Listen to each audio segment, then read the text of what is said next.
CM Arvind Kejriwal को, जहां उन्होंने ये कहा है कि इस बार अगर उनको उत्तराखंड के लोग मौका देते हैं तो वो दिल्ली के मॉडल के तर्ज पर उत्तराखंड में भी विकास के काम करेंगे।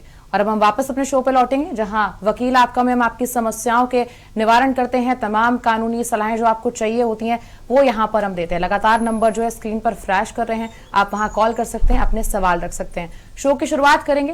पहला सवाल धर्मेंद्र जी आपसे ये है कि हमारे संविधान में 6 मौलिक अधिकार हैं, फंडामेंटल राइट्स हैं, क्या उन अधिकारों को कम किया जा सकता है? देखिए, इंडियन कॉन्स्टिट्यूशन में जो फंडामेंटल राइट के बारे में आम आदमी के अधिकार दिए हैं वो आर्टिकल 21 में दिए हैं। इसके साथ ही साथ अगर हम बेसिक फंडामेंटल की बात करते हैं तो आर्टिकल 12 से लेके 35 तक ऑल राइट्स को डिस्क्राइब किया गया है, जो फंडामेंटल राइट में ही कहीं ना कहीं आते हैं। यहाँ पे ऑनरेबल सुप्रीम कोर्ट ने एक बहुत ही लैंडमार्क जजमेंट दिया रहमत Khan versus Union of India में। उसमें ऑनरेबल सुप्रीम कोर्ट ने ये व्यूज दिए कि किसी भी व्यक्ति की जो मौलिक अधिकार हैं उन अधिकारों में कहीं भी कर्टेलमेंट या हनन नहीं किया सकता है। अब स्टेट गवर्नमेंट को तो इस तरह का कोई भी आदेश पारित करने का तो बिल्कुल भी राइट नहीं है, इसलिए कि जो आर्टिकल 21 है, आर्टिकल 19 है या अदर आर्टिकल्स हैं, उनमें जो सिटीजन को बेसिक राइट दिए गए हैं फंडामेंटल, वो कॉन्स्टिट्यूशन से गवर्न होते हैं, इंडियन कॉन्स्टिट्यूशन से गवर्न होते हैं। ऐसी स्थिति में किसी भी स्टेट को उसमें हस्तक्षेप करने का या किसी के मौलिक अधिकारों में कर्टेलमेंट करने का कोई भी लीगल राइट नहीं है। ये ऑनरेबल सुप्रीम कोर्ट ने रहमत Khan versus Union of India के केस में इस्टेब्लिश किया, जो 2021 में अभी लैंडमार्क जजमेंट के रूप में आया और लोगों की नॉलेज में भी आया। जी धर्मेंद्र जी, अगला सवाल यह है, सवालों की फेहरिस्त बहुत ज्यादा है, तो सवाल यह है कि जो नेताओं के खिलाफ मुकदमे दर्ज होते हैं, क्या उनका जो है स्पीडी ट्रायल होता है? देखिए, इस विषय पर भी बहुत सारे व्यूज हैं ऑनरेबल कोर्ट के, और लेटेस्ट व्यू तो ऑनरेबल सुप्रीम कोर्ट का बहुत ही क्लियर है। Ashwini Kumar Upadhyay versus Union of India के केस में ऑनरेबल सुप्रीम कोर्ट ने अपने व्यू को स्पष्ट किया और ये डायरेक्टिव्स दिए कि किसी भी स्टेट में अगर पॉलिटिकल पर्सन के खिलाफ, जो एमपी हैं, एमएलए हैं, उनके खिलाफ अगर 100 से ज़्यादा केसेस हैं तो उन केसेस के लिए स्पीडी ट्रायल होना चाहिए। और इसी परिप्रेक्ष्य में जो डिस्ट्रिक्ट कोर्ट्स में या मेट्रोपॉलिटन सिटीज़ में एमपी एमएलए कोर्ट्स का गठन किया गया, जहां पर किसी भी पॉलिटिकल पर्सन के खिलाफ जो क्रिमिनल प्रोसीडिंग्स हैं वो कैसे एक्सपेडाइड हों और कैसे स्पीडी ट्रायल हो उनका, इन कोर्ट्स में इस तरह के मामलात को चलाया जाता है। साथ ही साथ ऑनरेबल सुप्रीम कोर्ट ने सीबीआई को भी डायरेक्शन दिया कि जो स्पेशल कोर्ट्स हैं उन स्पेशल कोर्ट्स का गठन तो होना ही चाहिए, साथ ही साथ आपके यानी सीबीआई की कोर्ट्स में भी इस तरह के मैटर्स का स्पीडी ट्रायल होना चाहिए, क्योंकि जब इस तरह के मामलात जल्दी से जल्दी निस्तारित होंगे तो निश्चित रूप से जो अपराध हैं उन अपराधों में एक अंकुश लगेगा, कंट्रोल होगा, और जो पॉलिटिकल पर्सन के द्वारा क्राइम किए गए हैं, जिन पर उनके खिलाफ फर्स्ट इंफॉर्मेशन रिपोर्ट रजिस्टर्ड हुई या trial pending before the court हैं, ऐसे मामलों में कमी आएगी।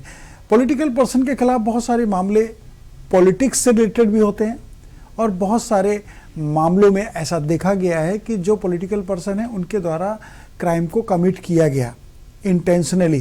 तो ऐसी स्थिति में दो तरीके से, यानी दो प्रकृति के, टू नेचर के केसेस हैं जिन केसेस का स्पीडी ट्रायल होना चाहिए। कोई भी पार्टी, अभी मैंने लास्ट प्रोग्राम में दर्शकों को बताया था कि ऑनरेबल सुप्रीम कोर्ट ने यह भी डायरेक्टिव्स दिए कि जो भी पॉलिटिकल पार्टी हैं उन पॉलिटिकल पार्टी के द्वारा किसी भी पॉलिटिकल पर्सन का अपने यहाँ पोस्ट होल्डर के रूप में चयन यदि किया जाता है तो उन्हें अपनी वेबसाइट में उस पर्सन की क्रिमिनल हिस्ट्री को मेंशन करना कंपलसरी है। क्रिमिनल हिस्ट्री को मेंशन करना कंपलसरी होने से कोई भी पॉलिटिकल पर्सन, चाहे वो एमएलए हो, चाहे एमपी हो या किसी अदर पोस्ट में हो, उसका यदि पार्टी की वेबसाइट में क्रिमिनल हिस्ट्री मेंशन होगी तो आम जनता उसको देख सकेगी, और आम जनता देखने के साथ ही उसमें स्वविवेकानुसार एक विधिक निर्णय ले सकेगी जो जनता के हित में, समाज के हित में और सरकार के हित में भी होगा। जी, तमाम कॉलर हमारे साथ जुड़ना शुरू हो गए हैं, लगातार फोन आ रहे हैं और हमारे कॉलर हैं पंजाब से अजित। अजित, आप अपना सवाल रख सकते हैं। जी, आप अपना सवाल रखिए। हाँ जी सर, आपके माध्यम से ये जानना चाहता हूँ, हमने 380 धारा के तहत FIR दर्ज कराई थी विरोधी दल को। उसमें सर इन्होंने ना खारिज रिपोर्ट कोर्ट में निचली अदालत में पेश किया पुलिस वालों ने।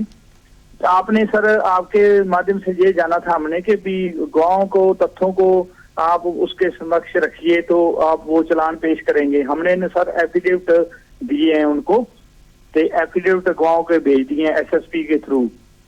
लेकिन सर इसमें जो निचली अदालत के जज साहब ने जो ऑर्डर किया उसमें कुछ तथ्य कुछ ऑर्डर में लिखा हुआ है, उसके तथ्यों को ध्यान में रखते हुए तफ्तीश की उन्होंने SHO को कहा है। लेकिन सर उसमें हमें 12/7 का 21 का ऑर्डर है वो, लेकिन अभी तक सर उसमें कुछ नहीं हुआ। हमने आपके कहने पर सर एफिडेविट भी दिए थे, गाँव के सबूत भी पेश कर दिए SHO साहब, लेकिन हमारी वहां पर सर सुनवाई नहीं हो रही। हम किसी और कोर्ट में जा सकते हैं जैसे हाई कोर्ट में? देखिए, आपके जो आपका प्रकरण है इसमें पूर्व मैंने आपको अपनी लीगल ओपिनियन दी थी। निश्चित रूप से आपके केस में यदि आपने प्रॉपरली विटनेसेस के एफिडेविट दे दिए हैं थ्रू SP, तो ऐसी परिस्थिति में इन्वेस्टिगेशन ऑफिसर को उसमें क्लियर इन्वेस्टिगेशन करना चाहिए। इसके बाद भी यदि आपको लगता है कि इन्वेस्टिगेशन ऑफिसर आपके साथ जस्टिस नहीं कर रहे हैं, न्याय नहीं कर रहे हैं, तो कोर्ट में, जैसा कि मैंने पहले भी आपको बताया था, फिर मैं आपको ये गाइड करना चाहता हूं कि कोर्ट में आपने जो एप्लीकेशन दी उसमें कोर्ट ने एक आदेश पारित किया है 21/10/2021 को। आपके कथन के अनुसार 21/10/2021 से अभी नवंबर चल रहा है, इसका मतलब लगभग 1 महीने होने जा रहा है, हो गया 1 महीना। और ऐसी स्थिति में कोर्ट के ऑर्डर के बावजूद यदि प्रॉपर इन्वेस्टिगेशन नहीं हो रही है तो आप उसको सुपरवाइज कराने का डायरेक्टिव्स तो करा सकते हैं रिट के माध्यम से, लेकिन इन्वेस्टिगेशन में कोई भी court, district court, honourable high court किसी भी इन्वेस्टिगेशन में हस्तक्षेप नहीं करती हैं। ये प्रतिपादित सिद्धांत है, ये एक सेटल्ड लॉ है। Honourable Supreme court, honourable high court के कई गाइडलाइंस इसी ऊपर हैं। लेकिन आपके केस में इन्वेस्टिगेशन होने के बाद जो रिपोर्ट कोर्ट में आएगी, वो रिपोर्ट यदि प्रॉपर नहीं है, एविडेंसेस को प्रॉपर कलेक्ट नहीं किया गया है, एविडेंसेस विटनेस के स्टेटमेंट प्रॉपर नहीं लिए गए हैं, नक्शा नजरी सही तरीके से नहीं बनाया गया है, तो इन सारे इश्यूज को लेकर के आप कोर्ट में प्रेयर कर सकते हैं और उसका फर्दर इन्वेस्टिगेशन किसी दूसरी एजेंसी से हो सकता है। अभी आपको लगता है कि पुलिस आपकी मदद नहीं कर रही है, तो पुलिस के अलावा अन्य विंग्स होती हैं जो विंग्स इन्वेस्टिगेशन कर सकती हैं। STF को भी ट्रांसफर हो सकता है, स्पेशल टीम का गठन हो सकता है, दूसरे सर्किल से इन्वेस्टिगेशन हो सकता है, या दूसरी विंग जो हैं क्राइम को इन्वेस्टिगेट करने के लिए उन विंग्स में भी ट्रांसफर हो सकता है, वो बाय दी कोर्ट हो सकता है। तो आप ऑनरेबल हाई कोर्ट में जांच को किसी दूसरी विंग से कराने की प्रेयर कर सकते हैं। यदि आपके मामले में अधिक गंभीरता है तो ऑनरेबल हाई कोर्ट CBI के द्वारा जांच किए जाने के डायरेक्टिव्स भी देती है। तो ऐसी स्थिति में आपको न्याय पाना है तो आप कोर्ट में पुलिस रिपोर्ट आने का इंतजार करिए। पुलिस रिपोर्ट आने के बाद यदि आपको लगता है कि आपके साथ न्याय नहीं हुआ है और सही जांच नहीं हुई है तो आप उसको डिस्ट्रिक्ट कोर्ट में प्रार्थना पत्र देके फर्दर इन्वेस्टिगेशन की रिक्वेस्ट कर सकते हैं, या फिर ऑनरेबल हाई कोर्ट में दूसरी इन्वेस्टिगेशन विंग से इन्वेस्टिगेट कराने की प्रेयर कर सकते हैं। तमाम दर्शक हमारे साथ जुड़े हुए हैं, आगे भी आपकी कानूनी समस्याओं के निवारण करेंगे, लेकिन उससे पहले एक छोटे से ब्रेक के लिए रुक रहे हैं।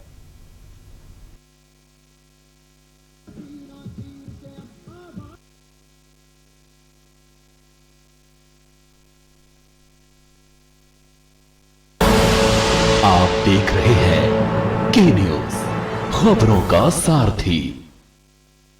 हम नंबर 1 पर आएंगे क्योंकि उत्तर प्रदेश ने 4.5 वर्ष के अंदर जो दूरी तय की वो एक टीम वर्क का परिणाम है। उत्तर प्रदेश को उत्तम बनाने का एक सपना जो योगी सरकार ने देखा उसे साकार कर दिखाया है।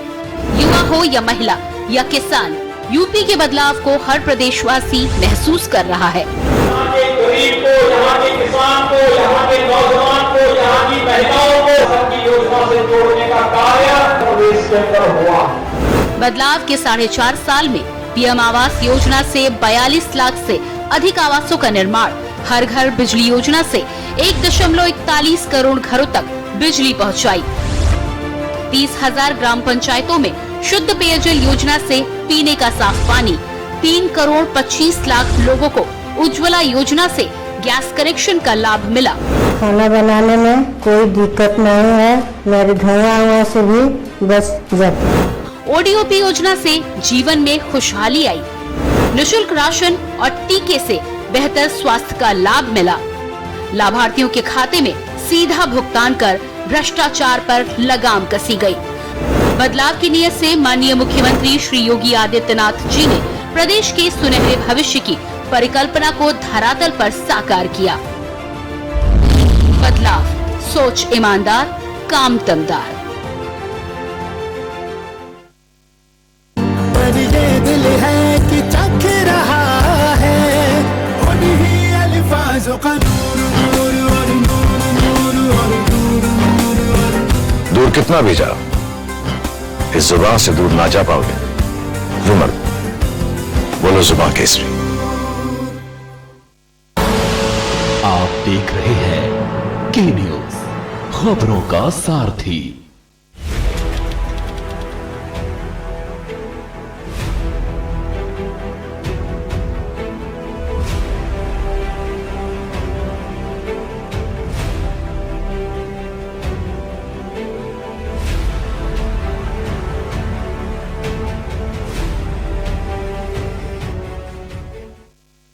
और ब्रेक के बाद आपका स्वागत है। शो का मकसद यही है कि आपकी कानूनी समस्याओं के निवारण कर दिए जाएं, जिसके लिए आपको कोर्ट कचहरी के चक्कर ना लगाने पड़े। तमाम दर्शक हमारे साथ जुड़ रहे हैं, अलग अलग शहरों से हमारे साथ दर्शक जुड़ चुके हैं। साहिल हमारे साथ दर्शक हैं, मध्य प्रदेश से हैं। साहिल, आप अपना सवाल रख सकते हैं।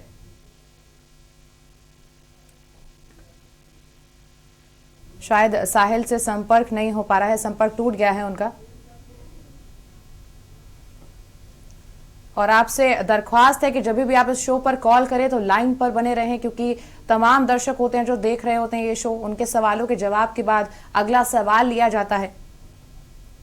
और हमारे साथ अगले कॉलर जुड़ रहे हैं, ओम प्रकाश हैं अगले कॉलर, गुड़गांव से हैं। ओम प्रकाश, आप अपना सवाल रख सकते हैं। मैडम नमस्कार। जी मैडम, मैं जानना चाहता हूँ क्या हिंदू लड़की मुसलमान से शादी कर सकती है उत्तर प्रदेश में? देखिए, इसमें स्टेट गवर्नमेंट की तरफ से एक नया लॉ आया, जिस लॉ का प्रभाव है उसमें धर्मांतरण का अगर कोई एलिगेशन नहीं है तो मैरिज कर सकती है। स्पेशल मैरिज एक्ट के अंतर्गत मैरिज हो सकती है। और उस जो एक्ट है उस एक्ट में कुछ प्रोविजंस स्पेसिफाई किए गए हैं। उसमें परमिशन लेना भी कंपलसरी है, लेकिन इस पर ऑनरेबल हाई कोर्ट का भी एक डिसीजन लेटेस्ट में आया है, जिसमें कंपलसरी परमिशन को कंपलसरी नहीं किया गया है। अगर दो व्यक्ति यानी लड़का और लड़की बालिग हैं और वो किसी भी धर्म जाति के हैं और वो अपनी स्वेच्छा से विवाह करना चाहते हैं, निकाह करना चाहते हैं या मैरिज करना चाहते हैं, और दोनों मेजर हैं, दोनों समझदार हैं, तो ऐसी परिस्थिति में उनके ऊपर ना तो उनके परिवार का, ना उनके किसी जानने पहचानने वाले का या किसी अथॉरिटी का कोई भी विधिक हस्तक्षेप नहीं होता है। लेकिन इस एक्ट में जो प्रोविजंस है उसके अकॉर्डिंग ये कहीं प्रूफ होता है कि ये सिचुएशन धर्मांतरण कराने के लिए क्रिएट की गई है, तो वो एक क्राइम की श्रेणी में आता है। उम्मीद है आपको आपके सवालों का जवाब मिल गया होगा। ओम प्रकाश, हमारे अगले कॉलर गाजियाबाद से हैं, एमपी सिंह हैं। एमपी सिंह, आप अपना सवाल रख सकते हैं।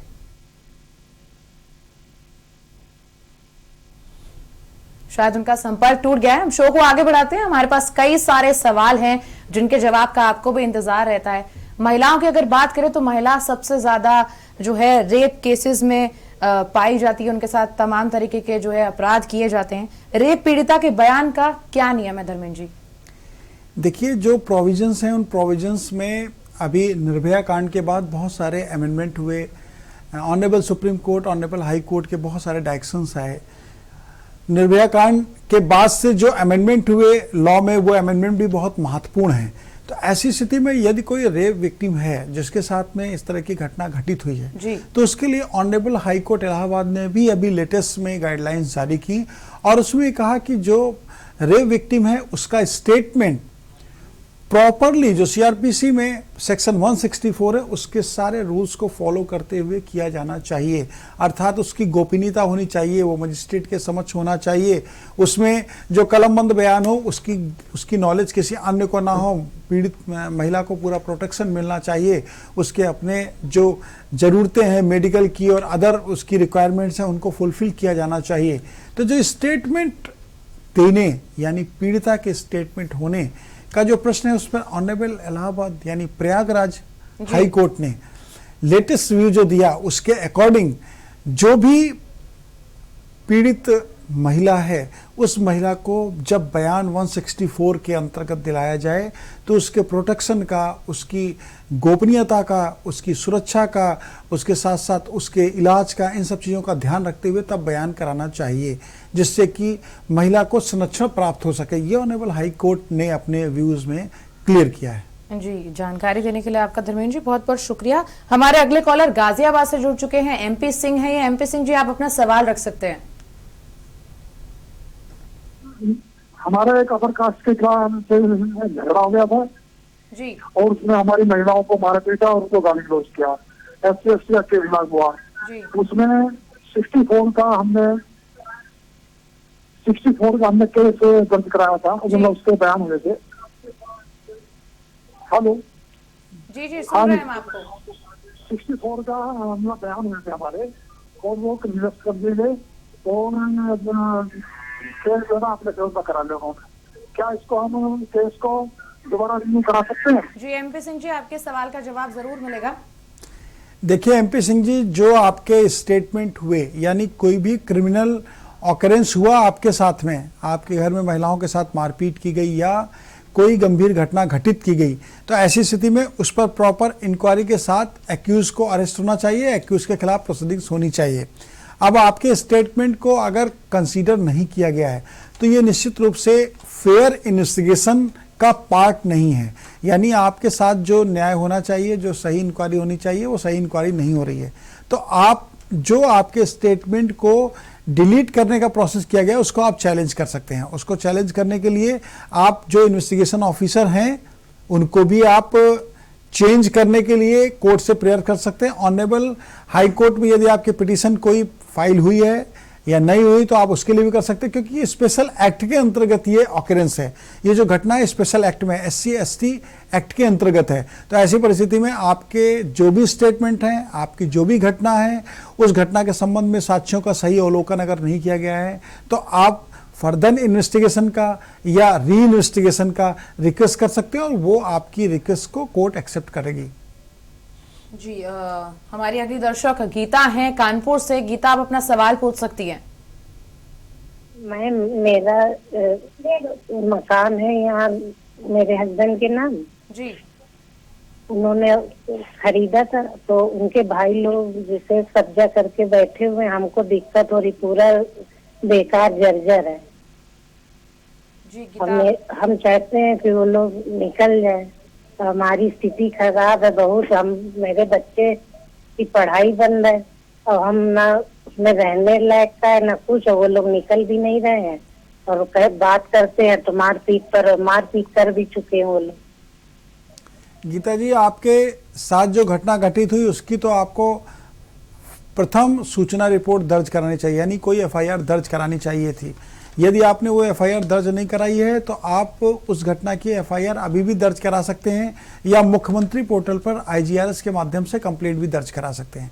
आपकी कंप्लेंट पर इन्वेस्टिगेशन होगा, यदि उनके द्वारा कोई मारपीट की गई है तो उस पर उनके खिलाफ कार्रवाई होगी, पहली बात। दूसरी बात, ये मकान जो आपके पति द्वारा क्रय किया गया और उस मकान में आपके परिवार के अन्य लोगों ने यदि कब्जा कर रखा है तो उनको बेदखल करने के लिए आपको सिविल नेचर का केस करना पड़ेगा, यानी दीवानी प्रकृति का वाद न्यायालय में दाखिल करना पड़ेगा, जिसमें आप उनके बेदखल किए जाने की प्रार्थना करेंगे। अगर आप सिविल कोर्ट में इस तरह का कोई भी वाद प्रस्तुत करती हैं, कोई भी सिविल सूट फाइल करती हैं, तो सिविल सूट को फाइल करने पर इजेक्टमेंट का ऑर्डर यानी बेदखली का आदेश हो सकता है, लेकिन आपको अपना मकान के संबंध में पूरा मालिकाना हक यानी टाइटल आपको पूरे केस से मेंशन करना होगा और उसमें टाइटल के साथ ही साथ पोजीशन आपका है या उनका है उसके भी आपको आधार देने होंगे। उसके बाद यदि न्यायालय को ये लगता है कि उन लोगों ने इलीगल ट्रेसपासिंग की है आपके भवन में, तो निश्चित रूप से कोर्ट उनके बेदखल करने का आदेश पारित कर सकती है। लेकिन आपको क्रिमिनल और सिविल प्रोसीडिंग दोनों अलग अलग मामलात के लिए अलग अलग करने पड़ेंगे। जी धर्मेंद्र जी, एक और कॉलर हमारे साथ पंजाब से अजित जुड़ चुके हैं। अजित, आप अपना सवाल रख सकते हैं। हेलो। हाँ जी अजित, आपको सुन पा रहे हैं, आप अपना सवाल रखिए। हाँ जी सर, आपसे पहले बात हुई थी 380 की धारा में री इन्वेस्टिगेशन के बारे में। आपका सर सभी बात हमको समझ पड़ गई। सर एक बात हम समझना चाहते हैं ये कि जज साहब के ऑर्डर को 5-6 महीने हो गए हैं सर री इन्वेस्टिगेशन के, इसमें सर डिले कर रही है पुलिस, उसमें हमें क्या करना चाहिए, ये थोड़ा सा बता दीजिए आप। देखिए, आपने जब कोर्ट में प्रार्थना की तो कोर्ट ने री इन्वेस्टिगेशन का ऑर्डर किया। अब कोर्ट ने री इन्वेस्टिगेशन का ऑर्डर किया है तो री इन्वेस्टिगेशन को प्रॉपरली होने दीजिए। 90 डेज का समय कम से कम पूरा होने दीजिए, क्योंकि जो सीआरपीसी के प्रोविजंस हैं उन प्रोविजंस के अकॉर्डिंग कोई भी एक्यूज अरेस्ट होता है, जेल में होता है, तो 90 डेज में चार्जशीट को सबमिट करने के प्रोविजंस हैं, या उस इन्वेस्टिगेशन के पीरियड को एक्सटेंशन भी करा सकती है investigation officer with the permission of court. So आपके केस में वो सिचुएशन नहीं है। आपके केस में तो डिफरेंट सिचुएशन है कि कोर्ट ने री इन्वेस्टिगेशन का ऑर्डर किया है, तो उस इन्वेस्टिगेशन की रिपोर्ट के आने का इंतजार करिए। आप कोर्ट में अगर लेटेस्ट पोजीशन में आप कोर्ट से कोई रिलीफ चाहते हैं तो आप कोर्ट में एक एप्लीकेशन दे सकते हैं एफिडेविट के साथ में कि दिनांक इतने को न्यायालय द्वारा री इन्वेस्टिगेशन का ऑर्डर किया गया था। उस ऑर्डर के होने के बाद जो इन्वेस्टिगेशन ऑफिसर हैं उनके द्वारा प्रॉपर इन्वेस्टिगेशन नहीं किया जा रहा और ना ही मेरे जो एविडेंसेस हैं उनको उन्होंने रिकॉर्ड किया है कहीं भी। तो ऐसी परिस्थिति में यदि आपके एविडेंसेस को उन्होंने रिकॉर्ड नहीं किया है, इन्वेस्टिगेशन प्रॉपर नहीं कर रहे हैं, तो कोर्ट उसमें फर्दर इन्वेस्टिगेशन की रिपोर्ट को समन कर सकती है। वो रिपोर्ट जो न्यायालय के समझ जाएगी तो वो आपको देखने को भी मिल जाएगी कि अब तक उन्होंने क्या कार्रवाई की है। तो आप न्यायालय के समक्ष एक प्रार्थना पत्र दीजिए पुराने ऑर्डर को मेंशन करते हुए, और न्यायालय से ये रिक्वेस्ट करिए कि इसमें आप प्रोग्रेस रिपोर्ट समन कर लीजिए। प्रोग्रेस रिपोर्ट इसलिए समन कर लीजिए कि जो इन्वेस्टिगेशन ऑफिसर हैं वो इन्वेस्टिगेशन नहीं कर रहे हैं, आज तक उन्होंने ऑनरेबल कोर्ट के आदेश का अनुपालन नहीं किया है। जी, तमाम दर्शक हमारे साथ जुड़ रहे हैं। लगातार हम स्क्रीन पर नंबर फ्लैश कर रहे हैं जहां आप कॉल कर कानूनी समस्याओं के निवारण ले सकते हैं। और हमारे अगले कॉलर कानपुर से हैं, प्रभु हैं। प्रभु, आप अपना सवाल पूछ सकते हैं। हेलो। हाँ जी, हम आपकी आवाज सुन पा रहे हैं, अपना सवाल रखिए। हाँ जी, ऐसा है कि हेलो जी, आपको सुन पा रहे हैं, आप अपना सवाल रखिए। हाँ जी, ऐसा है कि अगर पत्नी तलाक खुला लेके जाती है तो मेंटेनेंस जो है क्लेम कर सकती है। प्रभु जी देखिए, कोई भी वाइफ यदि डाइवोर्स लेके सेपरेट रहने लगती है और उसका इनकम का कोई भी जरिया नहीं होता है तो वो अपने पूर्व पति से मेंटेनेंस पाने की हकदार है। ये एक सेटल्ड लॉ है। लेकिन यदि ऐसा लगता है हस्बैंड को कि जो वाइफ डाइवोर्स लेके गई हैं उनकी इनकम का कोई जरिया है, या उन्होंने कहीं रीमैरिज कर ली है, उसको वो शो नहीं कर रहे हैं, या कहीं से उनके सोर्सेज हैं जिससे उनका भरण पोषण हो रहा है, तो ऐसी स्थिति में 125 सीआरपीसी के जो एप्लीकेशन है वो मेंटेनेबल नहीं होगी और वो न्यायालय द्वारा रिजेक्ट की जा सकती है। लेकिन उसके लिए सारे फैक्ट्स आपको ऑनरेबल कोर्ट के समक्ष प्रेजेंट करने पड़ेंगे कि जो महिला है जिसने 125 सीआरपीसी में पिटीशन फाइल करते हुए मेंटेनेंस मांगा है वो सेल्फ डिपेंडेंट है, उसकी इनकम के अदर सोर्सेज हैं, वो हमारे द्वारा कोई भी आर्थिक सहायता पाने की हकदार नहीं है। ऐसे ग्राउंड के साथ में यदि आप ऑब्जेक्शन फाइल करते हैं तो 125 सीआरपीसी का प्रार्थना पत्र ऑनरेबल कोर्ट द्वारा रिजेक्ट किया जा सकता है। जी, हम सवालों की जो फेहरिस्त है उसको आगे बढ़ाएंगे। अगला सवाल भी महिला से जुड़ा हुआ है। अभी थोड़े दिन पहले भी कानून आया था जब बॉम्बे हाई कोर्ट ने पॉक्सो एक्ट को नकार दिया था स्किन टू स्किन टच से, और उसके बाद सुप्रीम कोर्ट ने कहा कि स्किन टू स्किन टच वो पॉक्सो एक्ट के तहत आएगा। तो छेड़छाड़ में स्किन टच ना होने पर अपराध जो है वो बनता है या नहीं बनता है? देखिए, बहुत ही लेटेस्ट लॉ इस पे आया। ऑनरेबल हाई कोर्ट मुंबई ने एक लॉ अपना व्यूज दिया एक लॉ के माध्यम से। उसमें उन्होंने कहा कि जिस पीड़िता को उसको परेशान किया गया है यानी सेक्सुअल असॉल्ट किया गया है, उस पीड़िता को से स्किन टच नहीं हुई थी, यानी स्किन टू स्किन टच नहीं हुई थी, इसलिए पॉक्सो एक्ट के अंतर्गत जो प्रोसीडिंग्स हुई यानी नाबालिग बच्ची के साथ जो छेड़छाड़ का मामला हुआ या इस तरह का कोई घटनाक्रम हुआ तो वो पॉक्सो एक्ट के अंतर्गत नहीं आता है। उसमें एक बच्ची के गाल पे किसी के द्वारा हाथ लगा देने, यानी वहां पर इंटेंशन कोई भी बैड नहीं था। इस इशू को लेकर के भी ऑनरेबल हाई कोर्ट ने इस पर अपने व्यू दिए, लेकिन उसके अगेंस्ट में ऑनरेबल हाई कोर्ट के ऑर्डर के अगेंस्ट में ऑनरेबल सुप्रीम कोर्ट ने जो अपना व्यू दिया वो व्यू दिया कि अगर इंटेंशन है व्यक्ति का सेक्सुअल असॉल्ट का और स्किन टू स्किन टच नहीं हुई है तब भी पॉक्सो एक्ट के अंतर्गत उसके खिलाफ प्रोसीडिंग्स होंगी। सेक्शन 7-8 के जो प्रोविजंस उसको फॉलो किया जाएगा और प्रोसीडिंग्स होंगी, ये कहते हुए ऑनरेबल सुप्रीम कोर्ट ने अपने व्यू को प्रतिवादी सिद्धांत के रूप में दिया। जी, दर्शक हमारे साथ लगातार जुड़ रहे हैं फोन लाइन पर और आशीष झारखंड से हैं। आशीष की कुछ समस्या है। आशीष, आप अपना सवाल पूछ सकते हैं। आशीष, अगर आपको हमारी आवाज आ रही हो तो आप अपना सवाल रखिए। हाँ, मेरा सवाल है मैडम कि मैं 2019 से मतलब एक लेडीज से लिव एंड रिलेशनशिप में रह रहे थे, फिर उसके बाद मैंने उनसे छोड़ दिया उनका व्यवहार देखकर, और मैं मतलब मैरिज करने का सोच रहा हूँ, तो मुझे डर लगता है कि वो केस वगैरह करेगी, केस करना मुझे फंसा देगी क्या? देखिए, ऑनरेबल सुप्रीम कोर्ट के व्यू जो प्रतिपादित सिद्धांत के रूप में आए उसके अकॉर्डिंग लिव इन रिलेशनशिप को लीगलिटी दी गई, यानी वैधानिकता दी गई। अब ऐसी परिस्थिति में आप और वो यदि लिव इन रिलेशनशिप में रह रहे थे तो लिव इन रिलेशनशिप में रहते हुए आपने अपने जीवन का निर्वहन किया। अभी आपने और उनके बीच में डिजर्सन हो गया, यानी आप लोग अब अलग अलग हो गए हैं, तो उनकी कोई रिश्ते की बाइंडिंग आपके ऊपर, यानी रिलेशन की बाइंडिंग आपके ऊपर नहीं हो सकती है। आपका ये क्लियर व्यू है कि हम लोग लिव इन रिलेशनशिप में थे, तो लिव इन रिलेशनशिप दो पक्षों के बीच में आपसी सहमति से बालिग होने के बाद बहुत सारी टर्म्स एंड कंडीशन है लिव इन रिलेशनशिप की, उन टर्म्स एंड कंडीशन को फॉलो करते हुए आपने रिश्ते को निभाया। अब अगर आप अपना विवाह करना चाहते हैं, किसी अन्य के साथ करना चाहते हैं, तो निश्चित रूप से उन महिला का आपके वैवाहिक जीवन में हस्तक्षेप करने का कोई भी विधिक अधिकार नहीं है, यानी लीगल राइट नहीं है। अपने विवाह को स्वच्छंदता पूर्वक कर सकते हैं। जी, अलग अलग शहरों से हमारे कॉलर लगातार जुड़ते जा रहे हैं। हमारे अगले कॉलर राजू हैं लखनऊ से। राजू, अब अपना सवाल रखिए और कम शब्दों में सवाल रखिएगा। जी जी जी मैडम, हमने जो है आवास विकास परिषद से आरटीआई के तहत एक आवेदन किया था जिसकी कुछ सूचनाएं मांगी थी, तो वहां से हमको जो है अधिशासी अभियंता ने बताया कि आप जो मुआवजे के लिए अपर जिलाधिकारी सदर से संपर्क करिए, और जमीन जो छोड़ी है उसके लिए जो है जी ये उप जिलाधिकारी भूमध्याप से संपर्क करिए।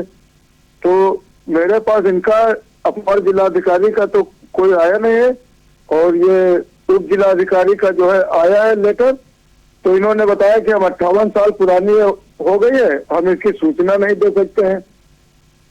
धारा 8(1) का इन्होंने जो है संज्ञान दिया है हमको। जी राजू, आपकी समस्या का बिल्कुल निवारण करेंगे। देखिए राजू जी, जो आपके भूमि के संबंध में एक्विजिशन का अवार्ड हुआ, वो अवार्ड लैंड एक्विजिशन ऑफिसर यानी एडीएम लैंड एक्विजिशन या एसडीएम अगर ऑथराइज हैं तो लैंड एक्विजिशन तो उनके द्वारा किया जाएगा, और आवास विकास या अदर डेवलपमेंट अथॉरिटीज को वो लैंड हैंडओवर की जाती है। अब इतने यानी 58 ईयर्स ओल्ड अगर कोई अवार्ड है तब भी अवार्ड का डिटेल तो रहता ही है डिपार्टमेंट में, एक्विजिशन डिपार्टमेंट में। अभी किसी भी शहर के एक्विजिशन का अगर रिकॉर्ड आप निकालना चाहें तो लास्ट 100 ईयर के रिकॉर्ड्स आपको मिल सकते हैं। यदि उनके द्वारा सेक्शन 8G का हवाला देते हुए रिकॉर्ड देने से मना कर दिया गया है तो उसमें उन्हें क्लियर जो भी इश्यूज हैं उन इश्यूज को मेंशन करना होगा कि रिकॉर्ड बीट आउट कर दिया गया है, रिकॉर्ड मौके पर उपलब्ध नहीं है, या रिकॉर्ड को दिया नहीं जा सकता है इन कारणों के आधार पे।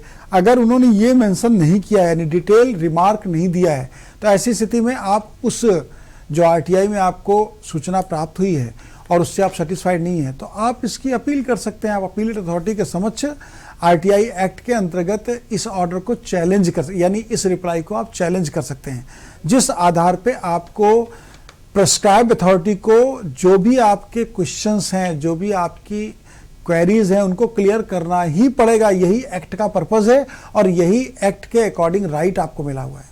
जी, हमारे साथ और भी दर्शक जुड़े हुए हैं, उनकी भी कानूनी समस्याओं के निवारण करेंगे, लेकिन उससे पहले एक छोटा सा ब्रेक ले रहे हैं। बने रहिएगा हमारे साथ।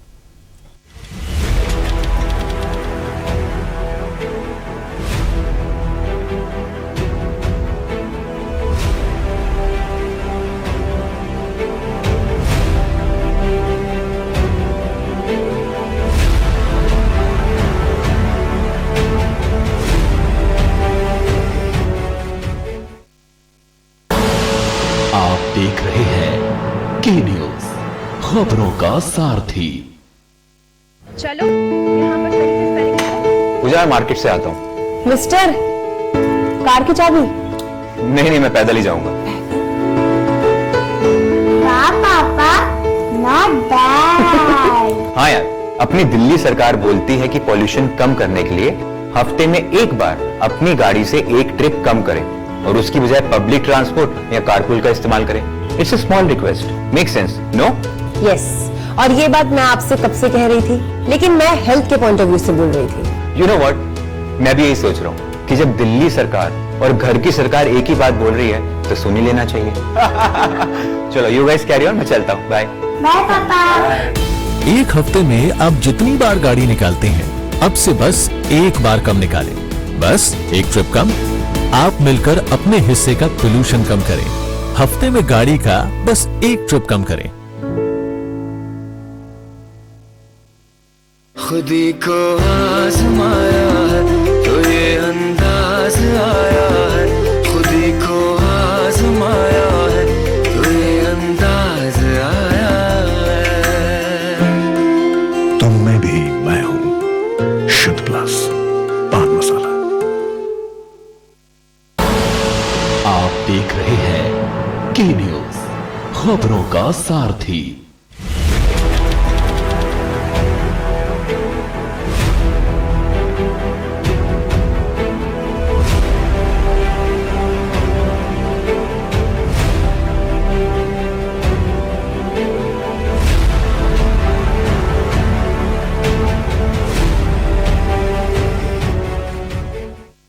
और ब्रेक के बाद आपका स्वागत है। यहाँ पर हम आपकी समस्याओं के निवारण कर रहे हैं ताकि आपको सही सलाह और मशवरा दिया जा सके। और लगातार दर्शक हमारे साथ जुड़ रहे हैं अलग अलग शहरों से। हमारे अगले जो दर्शक हैं कॉलर, वो जबलपुर से अनवर हैं। अनवर, आप अपना सवाल रख सकते हैं। जी, ऐसा है कि ससुराल के लोगों द्वारा जो है हम घरेलू सामान तोड़ दिया जाता है और महिला के साथ गाली गलौज की जाती है, और स्त्री धन में से जो है एक सोने का हार जो है उन लोगों ने महिला की परमिशन के बगैर निकाली है। थाने में आवेदन देने के बाद भी पुलिस जांच के नाम पे महिला काट रही है और एनसीआर काट के देती है। जी अनवर जी, आपके जो सवाल हैं, जो आपका मुद्दा है, उस पर जवाब जरूर देंगे। देखिए अनवर जी, जो आपके साथ घटनाक्रम हुआ है, उस घटनाक्रम में यदि आपकी पुलिस मदद नहीं कर रही है, क्योंकि आपके साथ एक गंभीर घटना हुई, कुछ ऑर्नामेंट्स यानी जेवरात को किसी द्वारा चोरी कर लिया गया या हड़प कर लिया गया, तो निश्चित रूप से गंभीर अपराध की श्रेणी में आता है। यदि आपका पुलिस द्वारा एनसीआर करने के बाद इस पर कोई भी कार्रवाई नहीं की जा रही है, तो आप ऑनरेबल कोर्ट में सेक्शन 155 के अंतर्गत सब क्लास 2 में आप कंप्लेंट प्रेजेंट कर सकते हैं और न्यायालय उसमें जो एनसीआर हुई है उस एनसीआर में इन्वेस्टिगेशन करा के आपके घटना के संबंध में स्पष्ट आख्या न्यायालय के समक्ष मंगा सकती है और फर्दर प्रोसीडिंग के ऑर्डर्स भी ऑनरेबल कोर्ट दे सकती है। अगर एनसीआर घटना में हुई है तो उसमें 155 सब क्लास 2 के प्रोविजंस हैं, और अगर एनसीआर नहीं हुई है तो आप जिले के कप्तान को शिकायत करते हुए न्यायालय के समक्ष 156 सब क्लास 3 सीआरपीसी के अंतर्गत प्रार्थना पत्र दे सकते हैं, जिसमें न्यायालय पुलिस को आदेशित करेगी कि फर्स्ट इंफॉर्मेशन रिपोर्ट यानी प्रथम सूचना रिपोर्ट दर्ज करके प्रॉपर इन्वेस्टिगेशन करते हुए न्यायालय को एफआईआर दर्ज हुई या नहीं दर्ज हुई से संबंधित आख्या प्रस्तुत करें। तो आप अपने जो भी ग्रीवांसेज हैं उसके लिए लीगल फोरम में वर्किंग करिए, कानूनी परिधि में रहते हुए, कानून के दायरे में रहते हुए अपनी कानूनी कार्रवाई करिए। निश्चित रूप से आपके द्वारा घटित गंभीर घटना पर कार्रवाई होगी। जी धर्मेंद्र जी, हमारे कॉलर गुजरात से भी है उमेश। उमेश, अगर आप लाइन पर हैं तो आप अपना सवाल रख सकते हैं। जी उमेश जी। हेलो। हाँ जी, आप अपना सवाल रखिए, हम आपकी आवाज सुन पा रहे हैं। हेलो उमेश जी, आपकी आवाज हम तक पहुंच रही है। आप अपना सवाल कम शब्दों में और जल्दी रखेंगे उतना ही बेहतर आपको जवाब मिलेगा। हाँ मैं सर, नमस्कार सर। नमस्कार सर, मेरा एक केस है हाई कोर्ट पटना में, उसका बहस हो चुका है अपना मार्च में, लेकिन अभी तक उसका जजमेंट सस्पेंशन है, तो क्या कर सकते हैं? बाकी सब क्लियर हो गया है। देखिए, किसी भी रिट में या किसी भी केस में ऑनरेबल हाई कोर्ट के समक्ष यदि बोथ पार्टीज की आर्गुमेंट हो गई है तो ऐसी सिचुएशन में ऑनरेबल कोर्ट का जो जजमेंट है उस जजमेंट के आने का आपको वेट करना चाहिए। कभी कभी काफ़ी समय तक फाइल पेंडिंग ऑनरेबल कोर्ट में रहती है और उसमें जजमेंट लेट से आता है, यानी विलंब से आता है। तो ऐसी परिस्थिति में आपको ऑनरेबल कोर्ट के आदेश के आने का इंतजार करना चाहिए।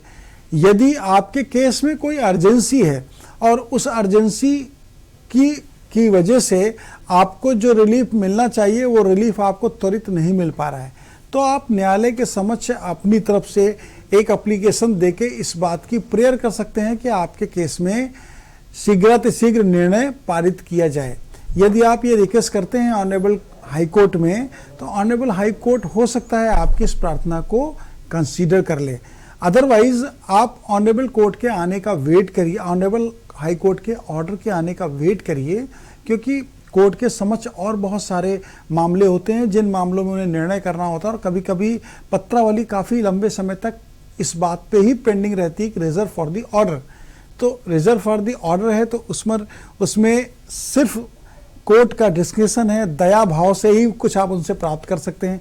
आपका लीगल राइट उस ऑर्डर के आने तक इंटरफेरेंस करने का नहीं है। जी धर्मेंद्र जी, हमारे एक और कॉलर हैं, धनबाद से हैं आसिफ। आसिफ, आप अपना सवाल रख सकते हैं अगर आपको हमारी आवाज आ रही हो तो।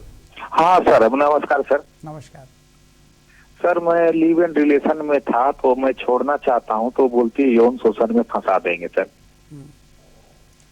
देखिए, आपने लिव इन रिलेशनशिप में रहते हुए जो आपके एविडेंसेस हैं उन एविडेंसेस को आपको कलेक्ट करना चाहिए। आपने कोई प्रपोजल दिया होगा, उन्होंने उस प्रपोजल का एक्सेप्टेंस दिया होगा, आपके साथ रहते हुए उनका जो व्यवहार था वो आपसी सहमति से सामंजस्यपूर्ण था, इस बात के बहुत सारे आप पर रिकॉर्ड्स होंगे।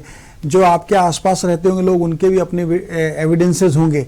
तो ये सारे आधार आपको हमेशा डिफेंस देंगे, आपको आपकी बचत करेंगे। और कोई यदि कहता है कि वो सेक्सुअल हैरेसमेंट में आपको इन्वॉल्व कर देंगे अगर आप उनको छोड़ते हैं, तो निश्चित रूप से आप उस सारी परिस्थिति से बचने के लिए अपने एविडेंसेस को कलेक्ट करके उन्हें स्ट्रांगली प्रेजेंट करने के लिए तैयार हो जाइए, क्योंकि इस तरह के घटनाक्रम बहुत सारे देखने में आते हैं और इस तरह के घटनाक्रम पे बहुत सारी कार्रवाइयाँ भी होती हैं।